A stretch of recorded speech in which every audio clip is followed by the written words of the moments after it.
বিসমিল্লাহির রহমানির রহিম। আসসালামু আলাইকুম। দেশ এবং দেশের বাইরে যে যেখান থেকে আজকে আমার ব্লগটি দেখছেন, আশা করি আল্লাহর রহমতে সবাই ভালো আছেন। আলহামদুলিল্লাহ, আমরাও ভালো আছি। আজ আমি আরেকটি ব্লগ নিয়ে আপনাদের মাঝে হাজির হয়ে গিয়েছি। আর আজকের ব্লগটি হচ্ছে কিশোরগঞ্জের ঐতিহ্য পাগলা মসজিদের একটি ব্লগ। তো আমার ফ্যামিলির সবাই মিলে চলে আসলাম কিশোরগঞ্জ পাগলা মসজিদে। আপনারা হয়তো বা আগের ব্লগগুলি দেখে অনেকেই জানেন যে আমার দেশের বাড়ি হচ্ছে কিশোরগঞ্জ। তো সেই সূত্রে কিশোরগঞ্জ পাগলা মসজিদে আমি বেশ কয়েকবারই এসেছি, কারণ ছোটোবেলায় আমার আব্বু আম্মুর সঙ্গে এসেছি, তারপর বিয়ের পর আপনাদের ভাইয়ার সঙ্গেও বেশ কয়েকবার এসেছি। তো আবার আমার দুই ছেলে এবং আমার আপু, আপুর হাজব্যান্ড, আপুর দুই ছেলে মেয়ে, আব্বু আম্মু এবং আপনাদের ভাইয়া সবাইকে নিয়ে আবারও চলে আসলাম। তো এখানে দেখতেই পারছেন অনেক গরিব দুঃখীরা বসে আছে। তো এদেরকে আপনারা ইচ্ছা করলে কোনো খাবার বা টাকাও দান করতে পারেন। তো সেই আশায় নিয়ে ওরা এখানে সকাল থেকে সন্ধ্যা পর্যন্ত এভাবে বসে থাকে। তো মহিলাদের জন্য পাগলা মসজিদে আলাদা জায়গা আছে নামাজের জন্যে, এবং পুরুষদের জন্যও আলাদা জায়গা রয়েছে নামাজের জন্যে। তো পুরুষের জন্য নামাজের জায়গাটা তো হয়তো আপনারা বুঝতেই পেরেছেন যে মসজিদের ভিতরে, আর মহিলাদের জন্য রয়েছে মসজিদের পিছনে একটি বিল্ডিং রয়েছে, সেই বিল্ডিংয়ে মহিলারা নামাজ পড়ে। তো আমরা সেই বিল্ডিংটার মধ্যে এখন চলে এসেছি ভিতরের সাইডে, এসে এখন ইবাদতটা করে নেব আল্লাহ তাআলার। তো ইবাদত করা শেষ হয়ে গিয়েছে, তারপর এসে দেখি আপনাদের ভাইয়া, আমার দুই ছেলে, আমার আব্বু বসে আছে নামাজ পড়ে। তো এখানে বসারও সুন্দর একটা জায়গা রয়েছে, তো সেই জায়গাতেই সবাই বসতে পারে। তো একদম আম গাছের নিচে ছায়ার মধ্যে ওরা বসেছিল। তো এখানে আসলে মনের মধ্যে একটা অন্যরকমই শান্তিময় কাজ করে। তো আল্লাহ তাআলা মানুষকে যাই দান করে অবশ্যই কোনো না কোনো উসিলার মাধ্যমে দান করে। তো হয়তো বা এই পাগলা মসজিদের উসিলায় দাঁড়াতে আল্লাহ তাআলা মানুষের অনেক মনের আশায় পূর্ণ করে থাকেন। তার জন্যে অনেক দূর দূরান্ত থেকে অনেক লোকজন এখানে আসে। তো দেখতেই পারছেন এখানে মাইক্রো, প্রাইভেট কার এবং বাস দাঁড়িয়ে আছে। তো এগুলি দিয়ে অনেক দূর থেকে অনেক লোক এসেছে এই পাগলা মসজিদে। তো মানুষের মনের আশা পূর্ণ হওয়ার জন্যে এই মসজিদে অনেকেই অনেক কিছু দান করে থাকে। তো অনেকেই দান করে টাকা পয়সা, স্বর্ণ অলংকার বা বৈদেশিক মুদ্রা, আর অনেকেই দান করে হাঁস, মুরগি, গরু, ছাগল এবং অনেক রকমের গবাদি পশু।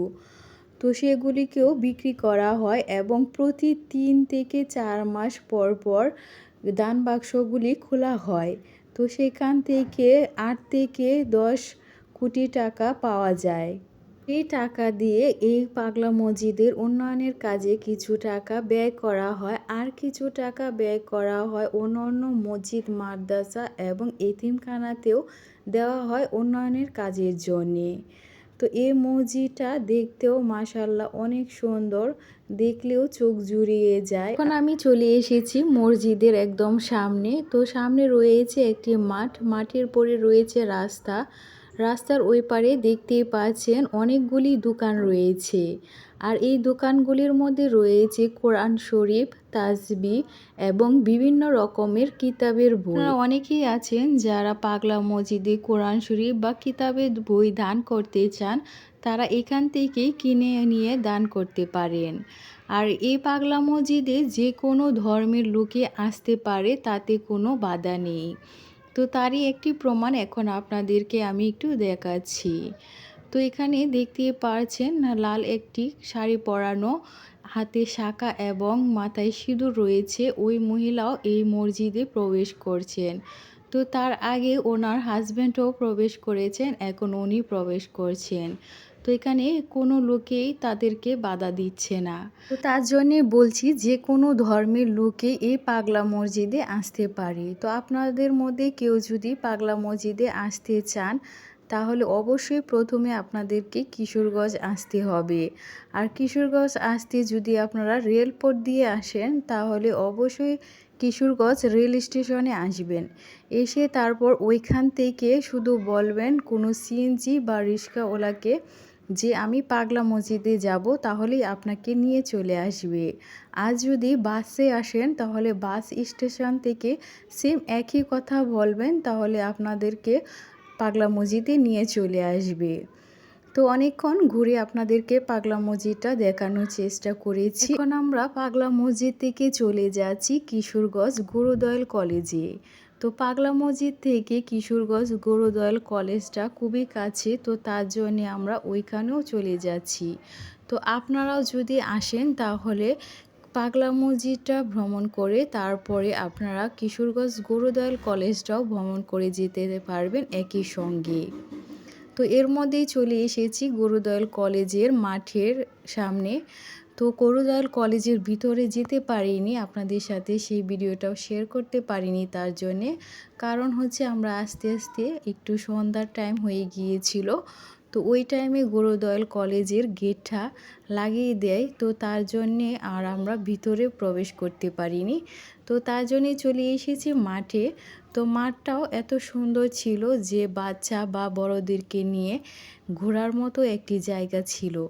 তো তার জন্যই ভাবলাম যে আপনাদের সাথে একটু মাঠটাই শেয়ার করি ঘুরে।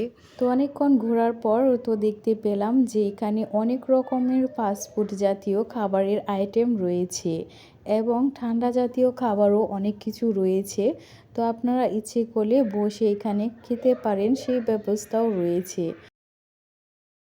আবার বাসায় খাবার পার্সেল করে নিয়ে যাওয়ারও ব্যবস্থা রয়েছে, তো আপনারা ইচ্ছে করলে নিয়ে যেতে পারেন। তো আমরা ভাবলাম যে পুরো মাঠটা আগে ঘুরে আসি, তারপর খাওয়া দাওয়া করব। তো তার জন্যে চলে আসলাম আরেকটি সাইটে। তো এখানে এসে দেখি যে এখানের ভিউটাও অনেক সুন্দর। তো এখানে আবার বাচ্চাদের জন্য অনেক রকমের খেলনার আইটেমও রয়েছে। তো অবশ্যই বাচ্চাদেরকে সাথে নিয়ে গেলে এগুলিকে দেখবেন, মিস করবেন না। কারণ আমি নিয়ে গিয়েছিলাম আমার ছোটো ছেলেকে, তো সে অনেক কিছু বায়না করে কিনে নিয়েছে। এখানে রয়েছে অনেক রকমের ভর্তার আইটেম, যে ভর্তাগুলি খেতে খুবই টেস্ট হয়। তো অবশ্যই আপনারা একবার ট্রাই করবেন এই ভর্তাগুলি। যেরকম পেয়ারা, আনারস, আমড়া এবং কামরাঙ্গা, অনেক ধরনের আইটেমই রয়েছে। তো যার যেটা পছন্দ সে সেটা বললে সেটাই ভর্তা করে দেওয়া হয় এবং গরমের মধ্যে খেতে খুবই ভালো লাগে। এখন আমরা চলে এসেছি একটি সুন্দর পরিবেশে। তো মনে হচ্ছিল যে নদীর মাঝখানে একদম চলে এসেছি। তো এসে দেখি যে পদ্ম ফুলের কলি ফুটিয়ে আছে, তো সেগুলি ভিডিও করলাম এবং সবাই মিলে কিছু ছবি উঠালাম এখানে। ছবি উঠিয়ে তারপর চলে গেলাম এখন শহীদ মিনারটা দেখতে। তো শহীদ মিনারটাও অনেক সুন্দর ছিল, দেখতে খুবই ভালো লাগছিল। তো পুরো গুরুদয়াল কলেজের মাঠটা খুবই সুন্দর ছিল, আমার কাছে খুবই ভালো লাগছিল ঘুরতে। অনেকক্ষণ ঘোরাঘুরির পর তারপর বাচ্চাদেরকে নিয়ে অফ ক্যামেরার মধ্যে সবাই মিলে কিছু খাওয়া দাওয়া করলাম এবং বাচ্চারাও ঠান্ডা জাতীয় অনেক কিছু খেয়েছে। খাওয়া দাওয়ার পর এখন আমার বোনের মেয়ে বলছে যে ও হালিম খাবে। তো হালিমটা এখানে বসে খাবে না, সে বাসায় নিয়ে খাবে। তার জন্যে হালিমটা এখন পার্সেল করা হচ্ছে। তো এখানে আপনারা হালিমটা দুই রকমের মাংস দিয়ে খেতে পারেন, একটি হচ্ছে গরুর মাংস, আরেকটি হচ্ছে খাসির মাংস। তো হালিমটা নিয়েছি, নিয়ে এখন আমরা এখানে চলে আসলাম আচারের দোকানে। তো এখানেও অনেক রকমের আইটেমের আচার রয়েছে। তো আমরা এখানে আমাদের পছন্দ অনুযায়ী কিছু আচার নিয়ে নিচ্ছি। প্রতিদিনের মতো আজকেও আপনাদের কাছে আমার একটি রিকোয়েস্ট, আমার এই ব্লগটি যদি প্রথম থেকে শেষ পর্যন্ত দিকে সামান্যতম পরিমাণে ভালো লেগে থাকে তাহলে প্লিজ একটি লাইক এবং সাবস্ক্রাইব করবেন, আর কমেন্ট বক্সে অবশ্যই আপনাদের মূল্যবান মতামতটি জানিয়ে আমার পাশেই থাকবেন। তো এর মধ্যেই আচারটি তৈরি করা হয়ে গিয়েছে এবং আমরা এখন নিয়ে নিচ্ছি। তো এখানে একটি আচার ছিল তেঁতুলের আচার, তো এই আচারটির মধ্যে আবার ধনেপাতা আর কি জানি অ্যাড করেছিল, খেতে খুবই টেস্ট হয়েছিল। এখন আমরা অটো করে বাসায় চলে যাচ্ছি। তো আজ ব্লগটি এখানেই শেষ করছি। সবাই ভালো থাকবেন, সুস্থ থাকবেন এবং আমাদের জন্যও দোয়া করবেন। আল্লাহ হাফেজ।